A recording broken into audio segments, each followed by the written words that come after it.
Okay, I'm going to work number 20 for you from lesson 8.5. So number 20, it says, in 2002, a robot explored a tunnel 210 feet long inside the Great Pyramid in Egypt. The robot could travel about 10 feet per minute. Write and graph an equation given the distance y in feet that the robot could travel in X minutes. Use the graph to estimate how quickly the robot could travel could reach the end of the tunnel.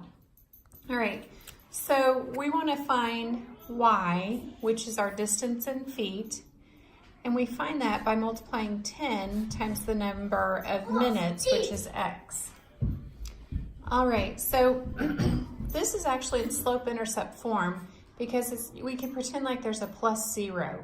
So that would be our y-intercept, and the 10 is our slope. So if we're going to graph this function, or this linear equation, we're going to start at 0, where y is 0. Now remember, y represents distance in feet. I'm just going to write that out here so we can remember. And x represents the number of minutes.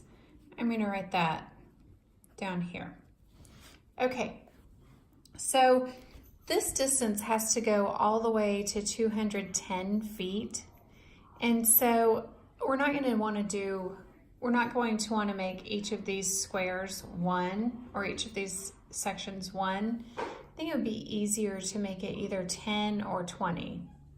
And if we do that, we are not going to want to make our minutes the same, or we'll have a line with the slope so great that we can't really read it very well. So I'm going to make these 10 each and these 20 each. All right, so we start off at the origin at 0, 0, and then our slope is 10. So we're going to go halfway up here, but just barely over. All right, and then again halfway up and barely over, and then halfway up and barely over. And so what we're going to end up with is a line that, I'm sorry, I don't have a ruler right now, that looks like this. Now,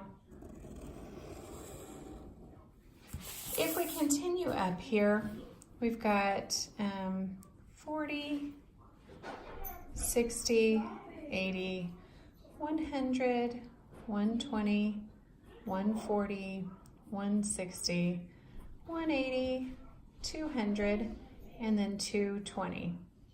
So theoretically, if we could find 210 right here, and we could tell exactly what it was, we would be able to tell how many minutes it took, all right? And I can tell you that we are really close because that looks to be about 21 minutes or so, and that is exactly how long it would take for this robot to travel 210 feet. You could also find it out. It said to use the graph to estimate it, but you could also find it out by putting in 210 for y equals 10 times x. Divide both sides by 10, and you would get x equals 21 minutes. And that would be accurate. So you can tell that graphing these equations will help you find different values for things. Okay, so that was number 20, lesson 8.5.